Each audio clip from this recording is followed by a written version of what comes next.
Hi everyone, Al DeMarco along with Steve Budin. Every Monday throughout this football season, we are here to break down your Monday night games from a gambling perspective. Tonight, we've got Baltimore and Cleveland. And Steve, I've got to tell you, I can think of at least 100 things I could be doing tonight other than watching this game because when I think about some of the good Monday night games we've had this year, the great ratings bonanza they had for Green Bay and Minnesota. I mean, who would have guessed when they put this schedule together that Brett Favre would be playing for the Vikings for this game?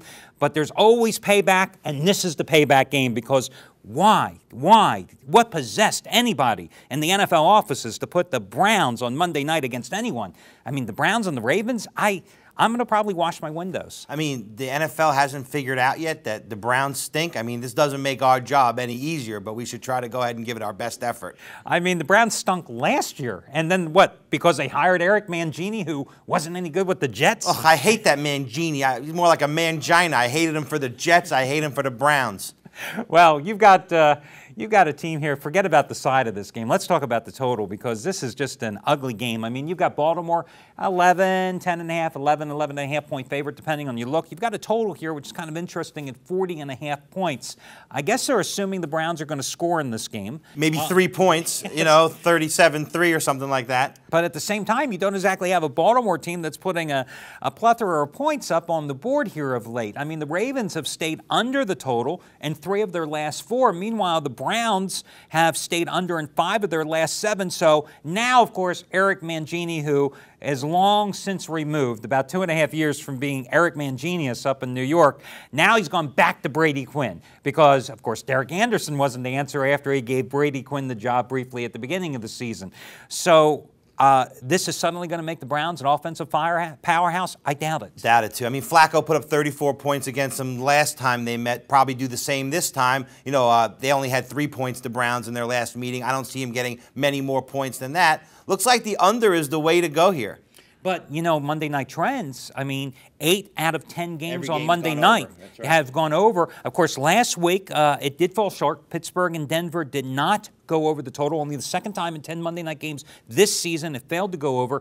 Matter of fact, going back the last couple of years, 19 out of 26 Monday night games, 19-6-1 in fact, there was one push along the way, have gone over the total. But I agree with you. If you're going to play this game, and I certainly would not play the total, but I think from a statistical and a technical trend standpoint, you have to lean toward the under in this game. Well, Cleveland's coming off a bye week. I mean, they should have just took the rest of the year off. And Baltimore, to be honest, if they don't win this game, they can take the rest of the year off too. So, I mean, you know, it's a very tough game to call. But you should remember, last year, Cleveland came off a bye. They went 1-3 going into the bye. They come out of the bye. They beat the Giants outright. The Giants were 8-point. It was a Monday night also. Yes. Giants were 8-point favorites. Mangini somehow got the win. You know, Oh, no, not Mangini. Not Mangini, I'm sorry. The Browns got the win. Right. You know, maybe the same thing could happen this year. I don't know, but I'm staying away from the side. Yeah, it's an ugly game. I guess, again, we both say if you're going to play the total, we'd lean toward the under from a maybe a teaser in this spot. I mean, can you come up with a teaser that may work for everybody?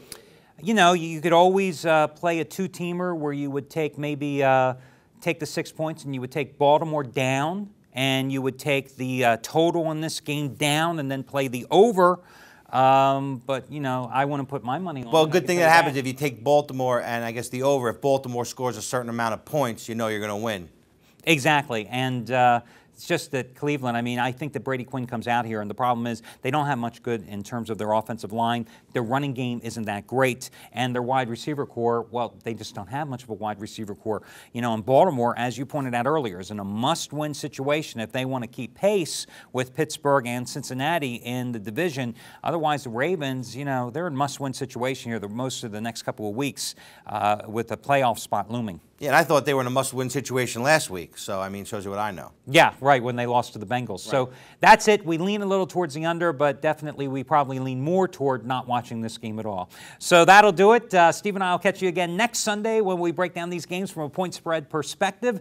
And remember, guys, if you need more help and you need scores, injury reports, weather reports, more free picks, not only in football, but college basketball is here, guys, NBA as well. Make sure you check us out online because we've got it all for you waiting there, and it's for free every single day.